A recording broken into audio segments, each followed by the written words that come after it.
Hello and welcome to the Clever Fox YouTube channel.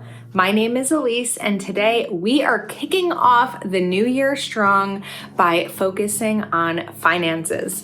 I have my Clever Fox budget planner and bill organizer here, and we are going to be using this planner to map out my budget for the month of January. So whether it's items financially that need to be checked off or making sure that I'm meeting my financial goals and paying all of my bills on time, this planner has everything I need to stay on track. Make sure that you watch this whole video so you don't miss any of the budgeting tips and tricks that I'm sharing today. And also make sure you are subscribed to our channel and you have your notification bell turned on so that you don't miss any future videos. Let's get started. I have so many big goals this year when it comes to my finances, and I feel like 2026 is really going to be the year that I dive back into really focusing on savings and meeting my financial goals. So we're going to first write here, January 2026. And then I have my budget and finance stickers here. And I was looking for just some like fun little, oh, you know what? We could use these for goals. I know that they're dollar signs, but I feel like they're gonna be a little bit big here. Let me see if I can find something a touch smaller for this, for my goals. We've got a lot of fun stickers to play around with here.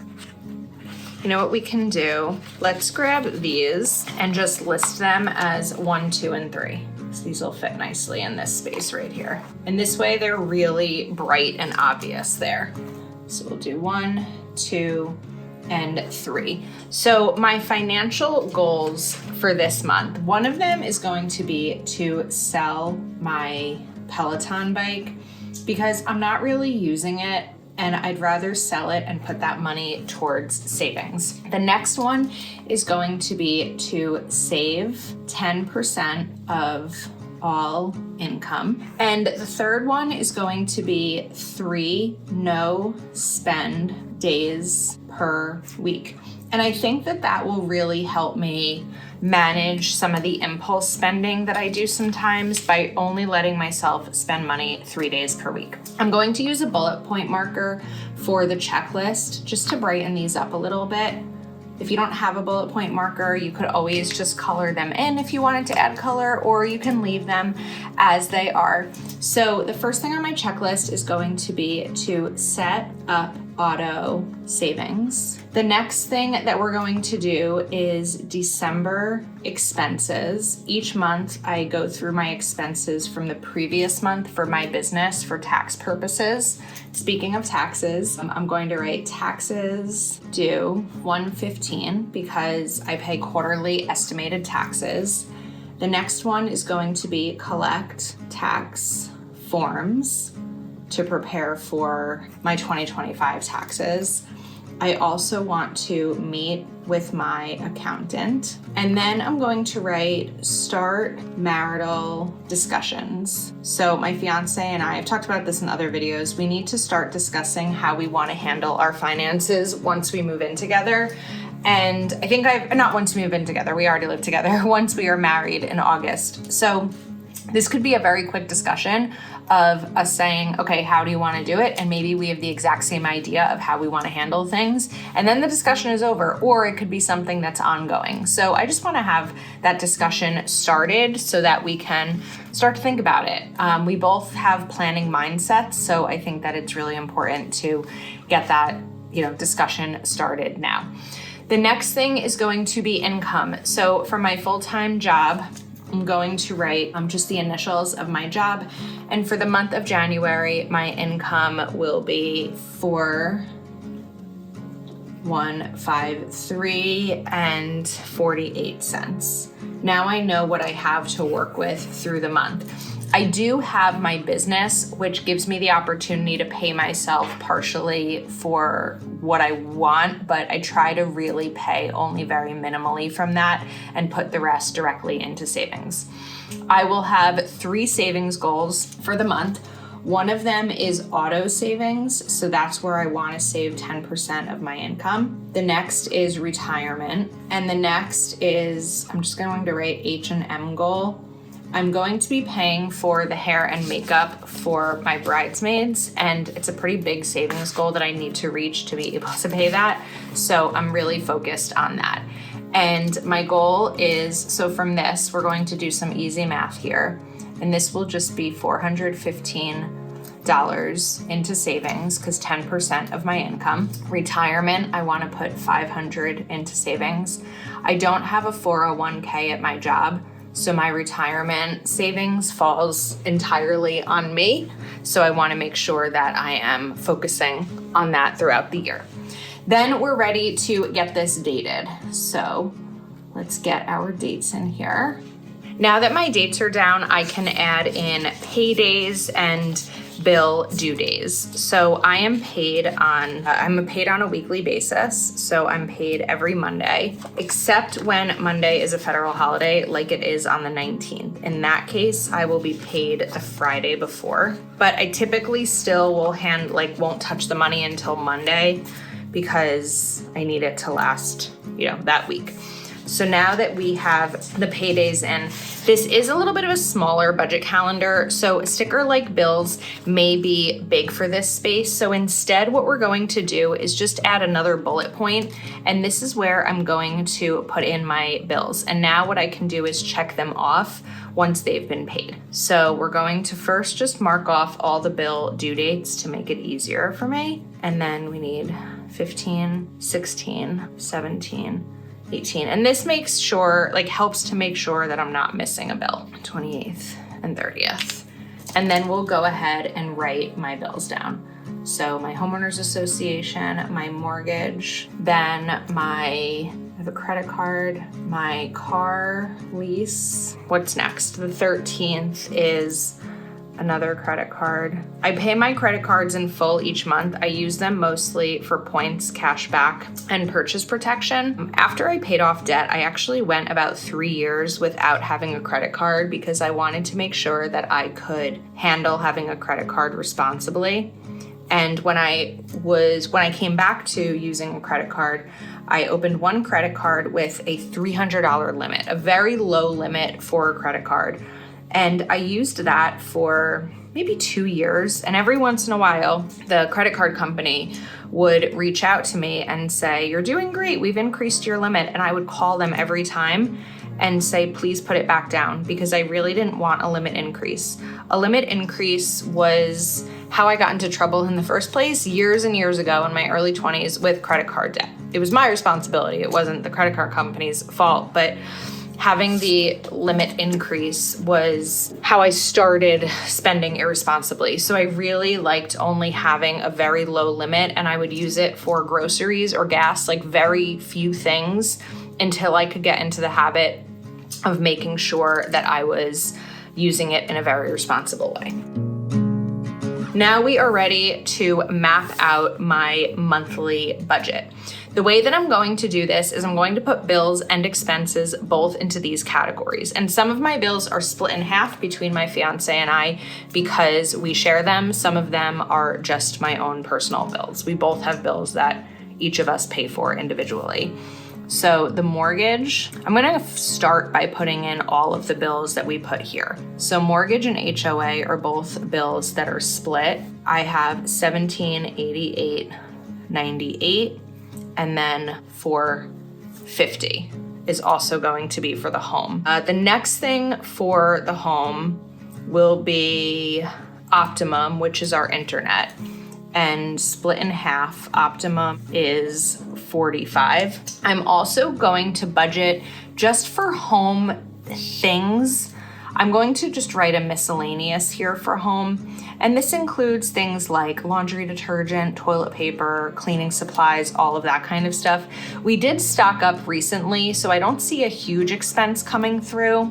So I'm going to write $25. That'll mean $50 for the month to spend. Also, I just remembered I wanted to put another note here for the tax bill or the quarterly estimated taxes. So I'm just gonna write that big. Okay, wanted to make sure not to forget that part. Now let's talk about food. So I'm going to do 2 separate food categories. One is going to be groceries and one will be restaurants. Some people put restaurants as an entertainment category. I'm personally putting it as a food category. Whatever you do within your budget is personal and however you want to handle it. So I'm going to budget $500 for the month for both of us for groceries, which I think is high, but it also includes a Costco trip, which we need to do. So we're going to do this as $225. And then restaurants, I'm going to put $100. That's going to give us $200 for the month for restaurants. Next up, we have healthcare. My dental insurance. My health insurance is paid through my job, so I don't have to worry about that. And then I'm also going to do one for copays because I know I have a doctor's appointment in January and that's going to be a $50 copay. So making progress. Let's shift over to transportation. I want to pause on personal. And transportation, we're going to put 3 things. My car payment, this is for the car that I lease, my car insurance, and then we're also going to do gas. Gas is an area that I budget very little for. So I work from home and don't go out that much. And when we do go out, we tend to take my fiance's car. But what we do is we alternate filling up my tank with gas because he has an electric vehicle, which we charge at the house, and we split that electric bill together. That's over here. So when we use gas, we basically split it, but we split it by alternating when we're filling the tank. So I'm probably the next one to fill the tank, and I think it should be about $30. So that's where I'm budgeting for that. Home, we do need to add here. And for home, I'm going to budget $300 for the month, which will be $150 for each of us. Loans, I'm going to cross out because I don't have any loans. Really, the only loan I have is my mortgage. My car is leased, not financed, so I don't have credit card debt and I don't have loans. Now, all of my bills are in here except for Verizon. Verizon is my cell phone, so that is a personal bill that only I pay for. And the only bills I did not put in here are my credit cards because my credit cards I use for other categories like groceries, restaurant, gas, things like that. So I don't need to budget for my credit card bill because I've already budgeted for the category that I use the credit card to spend from. So hopefully that makes sense. The next thing that I'm going to put into personal is manicures. It is a treat I give myself. And my manicures I get usually twice a month, and that is a total of $120. I don't really foresee any other personal spending to be done in the month of January. I'm really trying hard to lower my spending as much as I possibly can. So I'm not sure, typically in personal, I may do makeup. I'm pretty stocked up on makeup. I may do clothing. There's really no clothing that I need. The only other category I could see anything being spent for is wedding, but I don't really have a budget that I'm setting for wedding spending in the month of January because it depends on what we do. If we hire a band in January, we may owe a deposit there. If we hire a florist, we may owe a deposit there. So it's really not budgeting for the month of January for the wedding category as much as budgeting from the entire wedding budget itself. Those are the only things I could see us spending money on for the month of January. So let's do some math here. We have 1788.98 plus 450 plus 45 plus 25 plus 150 plus 225 plus 100 plus 2135 plus 50 plus 146 plus 120 plus 421 plus 122 plus 30. So total budgeted for the month is $3,694.33. Now, this is where it's important to take a note of my savings goals because we're going to add my savings goals into this, 415 plus 500 plus 500. That's a total of $5109.33. We're going to subtract my income from this. So minus 41.53.48. And that means that my other income, I need to pay myself $955.85, which is doable. Because now my savings goals plus what I've budgeted for the month are going to equal the total of these two. Because now I have all of my bills accounted for and my savings, and I know that at the end of the day, that's going to match. I just have to stay on budget with everything here. But really, the main areas that we need to stay on budget for, let's use this highlighter again to note those, are groceries and restaurants, miscellaneous, Verizon, manicures, and gas. Other than that, the rest of these are going to be set. The only other category that could, actually, electric varies based on usage. The only other category that could vary is copays. If I get sick and need to go to the doctor a second time in the month, obviously that can vary, but these are the ones that I have the most control over. So I feel like I'm in good shape. I'm really motivated and inspired, as I always am in a new year, to focus on my finances. You can pick up this budget planner and bill organizer and the budget and finance sticker pack over at cleverfoxplanner.com. If you're not yet subscribed to our channel, click that subscribe button and turn on your notification bells because we have so many amazing videos to come. And please give this video a thumbs up while you're at it. Thank you so much for watching. We appreciate your support, and we'll see you next time.